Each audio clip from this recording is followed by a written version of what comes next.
Hello everybody. Welcome to the channel and this new video. This is my channel, the Cloud Security Guy. Today, sorry, I'm using a new format because I don't know some issues there with my laptop and my equipment. So apologies for that. I hope you're able to see and hear me clearly. But today's video, the topic of today is certain non-technical skills in cybersecurity. I wanted to talk about a few skills which, if you do not have them or you don't develop them over a period of time, you're going to have issues in your cybersecurity career. I mean, it'll actually impact your ability to grow and get promoted or maybe become a CISO. It's very, very important for you to focus on these skills also in your career. A lot of times I've seen people, they just focus on technical skills and they do not develop them. And it's very, very important. I myself made this mistake. I did not focus on these skills and it really impacted my career until I figured out what the mistake I was making. So that's what I wanted to talk about today. Now, first of all, you might be asking why. Like, why do I need to do this? I'm quite technical. I'm quite good. And the thing I've mentioned is, and this is very, very important. Why do you need to focus on these skills? Well, as you go up the ladder in cybersecurity, you get promoted, you move up the ladder, you become like the deputy CISO or a cybersecurity manager. And I hate to tell you this, and this is the ground reality, you're going to be interacting with non-technical people more than technical people. A lot of people do not realize this, but if you're a CISO, I would say 95% of your time you're going to be talking to non-technical people, not technical people, because that's the very nature of your job. And this will become true as you move up and up. You will be dealing with non-technical stakeholders. So that is why these skills are very, very important and you should focus on them. That is the biggest reason I can give you. And if you don't develop them, what is going to happen is you're not going to be able to communicate what your issues are, what your risks are. And when you're talking to non-technical people, they're going to be falling asleep because you do not know how to communicate these issues.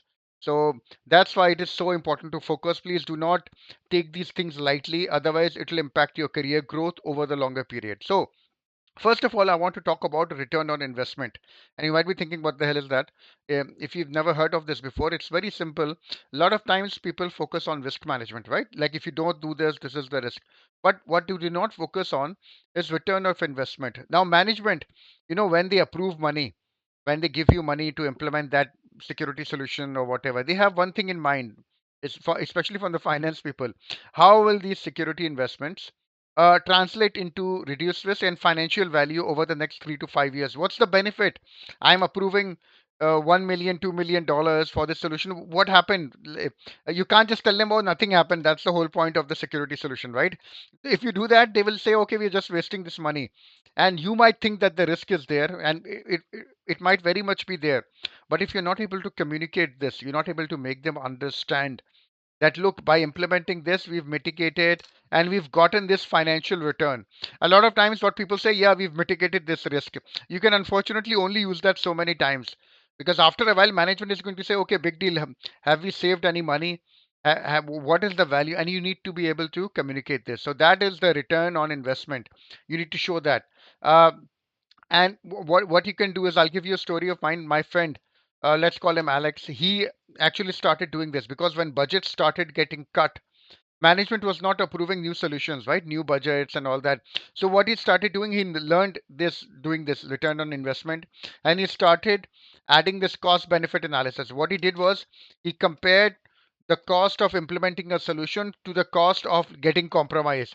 Like if you do not implement this, this is what is going to happen, and we're going to have a loss of around 50 million or something like that. And he actually showed it with industry benchmarks because he learned how to do a security return on security investment, and he also did it with things we already had. So this is an example.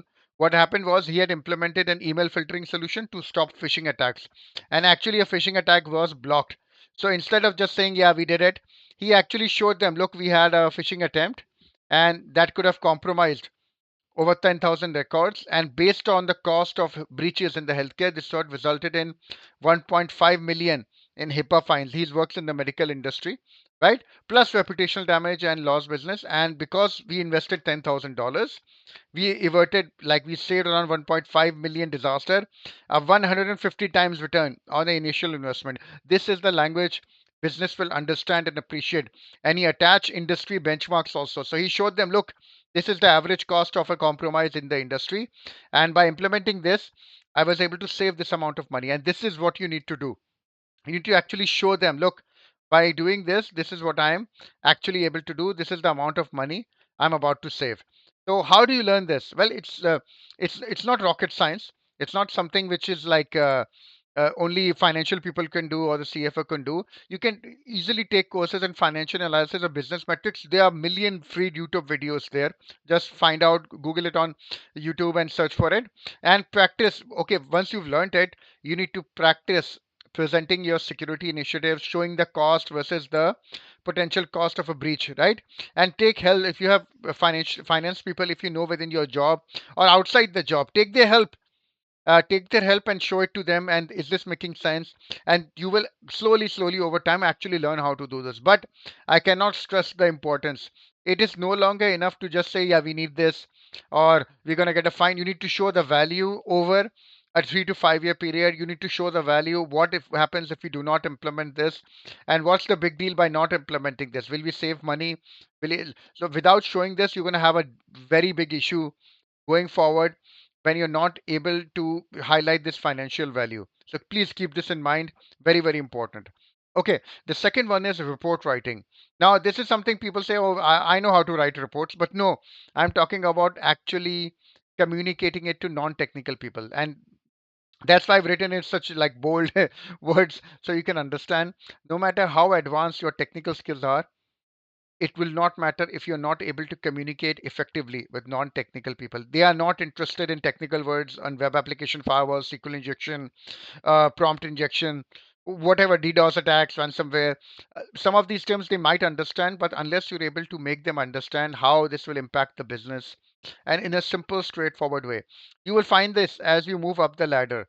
The more like senior a person is, the more they do not have time for technical lingo. They just want you to explain it to them quickly, 2 to 3 sentences max.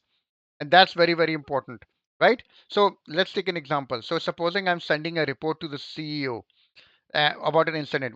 I can write it like this: SIEM logs showed anomalous traffic. Now, assuming he's a non-technical person, what will he understand? He have no idea what you're talking about, right? What's an SIEM? What's anomalous traffic? What's normal traffic and what's anomalous? I have no idea what you're talking about. Or you can state it like I've written. Our monitoring tools detected unusual activity that could be a security breach, and we are taking steps to investigate and mitigate any risks. So if you give this update, he will understand immediately and he will appreciate it, right? Okay. So that's why it's so important and so critical to do. You can use ChatGPT. I'm not telling you to put your production data into ChatGPT, by the way. Please don't take this wrong. But practicing, take like technical stuff which you can normally write in reports and put it in ChatGPT, ask it to simplify it, and you will see how it uses words, right? So how to get better?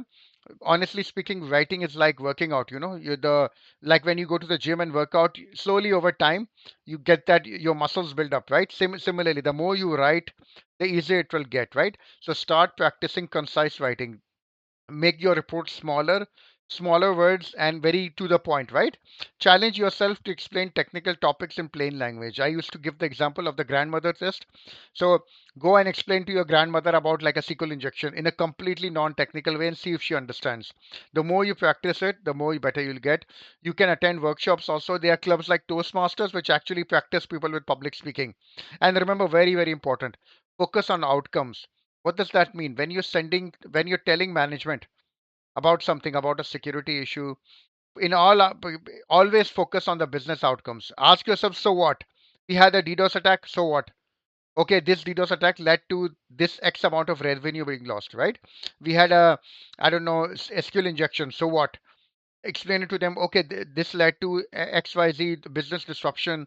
Always focus on the business outcomes because then you will be able to explain it to them and they will understand because that is what they're interested in, right? So again, this was a very important thing to cover. And lastly, vendor management. This is the third skill. A lot of times, cybersecurity people, when they think about vendor management, they are thinking about like supply chain security, which is very important. Absolutely very important, right? You need to know how to do. I'm talking about vendor management, talking to vendors, communicating with them. Most cybersecurity people, I would say the majority of them, you need to work with your third-party vendors, whether you're purchasing security tools or maybe it's a managed security service provider like like a SOC team, right? Or managing relationships that you already have. I had a friend, she was a cybersecurity project manager, and when she joined the company, there were a lot of third-party relationships she had to manage, and she didn't know how to negotiate, right? And that really caused her problems. So you need to understand how to manage vendors, how to negotiate contracts, and that can have a direct impact on your security strategy. If the vendor is not giving you good security service, do you have clauses? Do you know how to negotiate? What if they are charging you more? They suddenly come back and say we're going to increase by 15%. Do you know how to negotiate? Do you know how to go to them and say, look, if you stay with us long term, we'll be a long term customer, so you need to reduce your prices, right? You can actually save the company millions of dollars like this by optimizing. Do you know what the security metrics are? Do you have KPIs? Do you know how to understand service level agreements, right? And the benefits of this are massive. Like I said, you can reduce cost, you can get better service levels, you can have more efficient security. If a vendor is coming back to you and they're not doing the work properly, you can actually use your service level agreements to show, look, you're breaching the contract. Or if they're charging you more, you can actually reduce cost, get better services, get more services. So you need to learn how to negotiate, right? What are the practical steps? Learn the basics of vendor management. What's the life cycle if you have no idea how a vendor is onboarded, how that things in negotiation? You need to practice negotiation. It's a very, very key part. You can there are many, many workshops on how to negotiate, right? You can get books or take online courses how to negotiate without being rude. People think that if I negotiate, I'm being rude and being forward and I'm a shy person. No, it's not like that. You can be firm while being polite at the same time, right? And focus on negotiation tactics, strategy, and establish metrics. Put down metrics, put down how to how to track whether a vendor is performing good, whether performing is very bad. How often do you do this? These are the things you need to understand. And like I said again, as you move up the ladder, all three of these skills will come in: return of investment, report writing and communication, and vendor management and negotiation. And these are unfortunately things which I see a lot of cybersecurity professionals not focusing on, not developing these skills. If you want to move up, if you want business and management to sit up and take notice of you as you go up the ladder, these are the skills you should definitely develop. So I hope this gave you a good idea. I hope you were able to understand. And if you like this format or if you don't like this format, let me know and I'll change it accordingly. But thank you very much. Do like and subscribe to this channel, and I'll see you in the next video. Thank you.